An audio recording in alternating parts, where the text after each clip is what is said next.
saw Clara and some other people. It was called the Children's Cell Group when we were in 5th grade. We used to do that, so it's really cool. It's really cool to worship with you guys and see what God has done here. It's really amazing. But just so you guys know, my name is Rachel. I live in England, and I've lived in England for a year now, and it has been such an adventure. I can't even describe it. It definitely has not been easy, and if I'm honest, I've never spent more time on my knees before God in my life, but I've got to see and experience God work in ways, I don't even know how to talk about it sometimes, but I've got to travel to, in the last year I've gotten to travel to Turkey and Spain, Italy, Greece, Northern Ireland, and England, Scotland, all these places. I've seen God transform lives, completely transform lives, and not just like coming to church, but transform dead to life. And just yesterday, actually, I live in a small town. It's called Stockton-on-Tees. Not Stockton, California, but Stockton, United Kingdom. It's northeast in England. And there was a guy, he was a friend from my church. I go to a really small church in England. It's like 30 people, including the adults and the children. So it's a small church, but he was unjustly arrested and detained for 114 days. And just yesterday, my church gave news that he came back, and we've been praying, laboring and praying for that. And it's just so cool to see God work so powerfully and so real and tangibly there. But before I get ahead of myself, I wanted to give you guys some background on who I am and tell you a little bit about me. So, like I said, I was born here in Southern California at the Garfield Hospital in Monterey Park. My parents go to church here in the Chinese congregation. I went to GCCI, it was called UCC then. I went to Los Molinos Elementary School. I went to Newton Middle School. Yeah, and I went to Troy High School in Fullerton. Woo! There we go. So I did the whole AP, IB, Troy Tech, crazy, I'm going to study like a crazy person for SATs kind of thing. Like every other Chinese kid, I played piano. I did a sport. I swam when I was in high school. We didn't have Awanas. I heard you guys have Awanas now. We didn't have that then, but like I said, we went to the children's group. We played lots of games. We worshiped God. I heard stories about Jesus. And I had a lot of friends. I loved God. I love God. My family loved God. But I would say that I was not always what we would call the strongest Christian. I had moments when I look back now with regret and embarrassment, really. So I'm going to tell you one of them. When I was a freshman at Troy, we had this thing, I don't know if you guys still have it, but there's this thing called See You at the Pole. You guys still do that? So yeah, all the Christians come together on a day and get around the flagpole and pray for their school.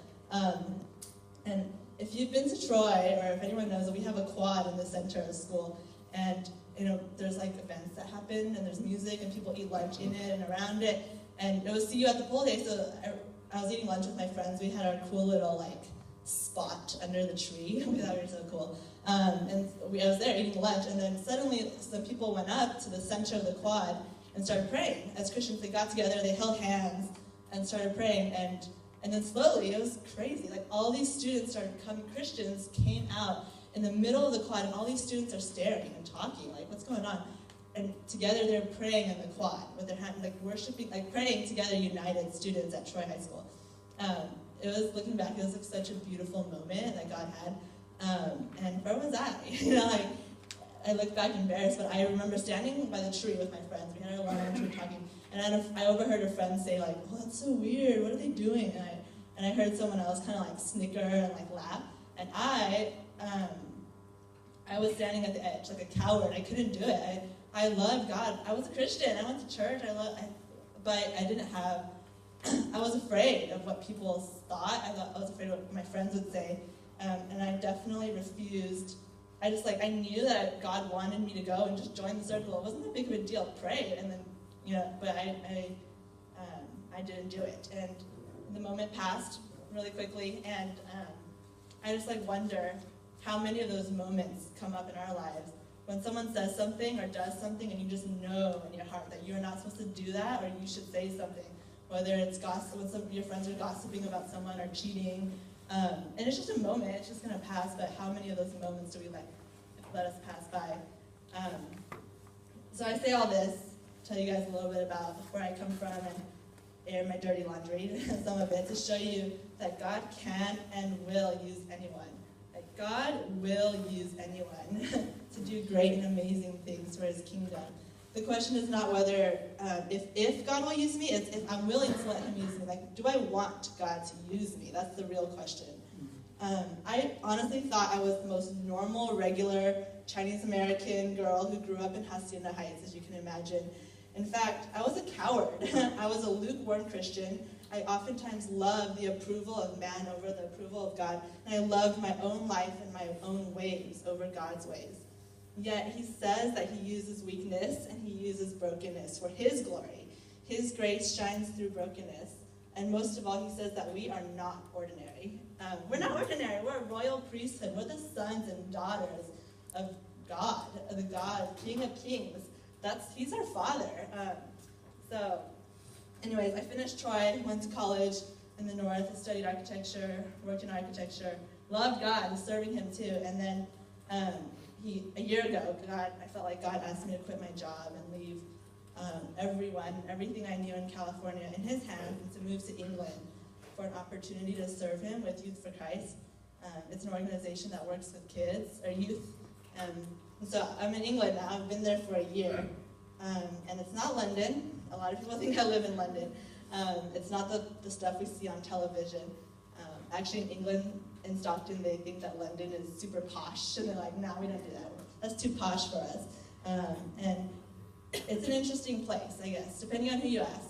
I'm in the Tees Valley. This area is called the armpit of England, literally. It's called the armpit of England, so it's not exactly glamorous. It's poor and it's a deprived area.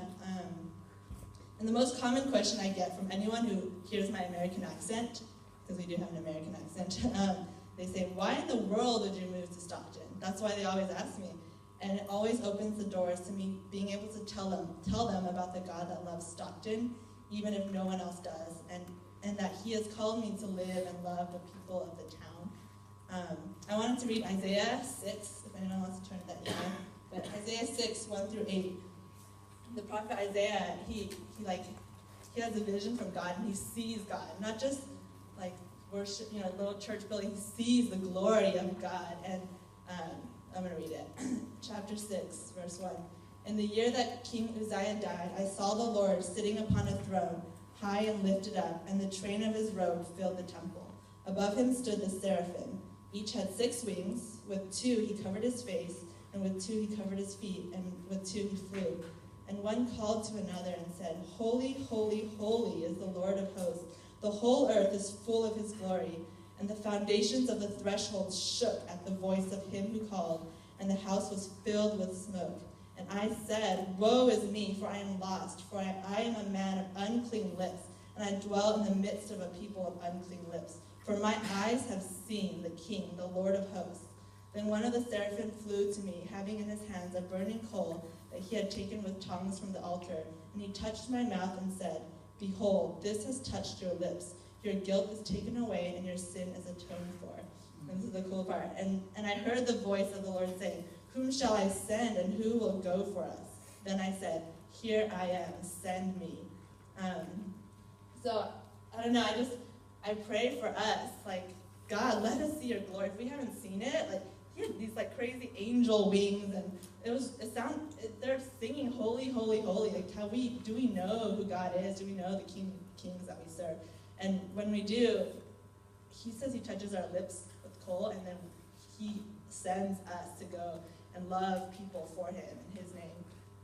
So that's kind of my story on how I got to England, and I will be here my time is a little short, so I will be here for the next 2 weeks. If anyone is curious, there's tons of stories on what God is doing. A brief snippet about England. I think less than 5% of the people there profess to have a relationship with God there, even though many of the early missionaries and a lot of the early theologians came from England. They consider themselves a post-Christian nation. They're saying, like, man, we don't need God anymore. We're too smart for God. A lot of people believe that. So a lot of people have heard the gospel, or they know the stories of Jesus and religion and Christianity, and they have these beautiful cathedrals, but they don't actually have a personal relationship with Jesus and with God. So that's kind of the situation that's going on in England. Yeah, that's it. Really quick, if we can ask her parents to come up, and Pastor Chen, do you want to pray for her? Yes.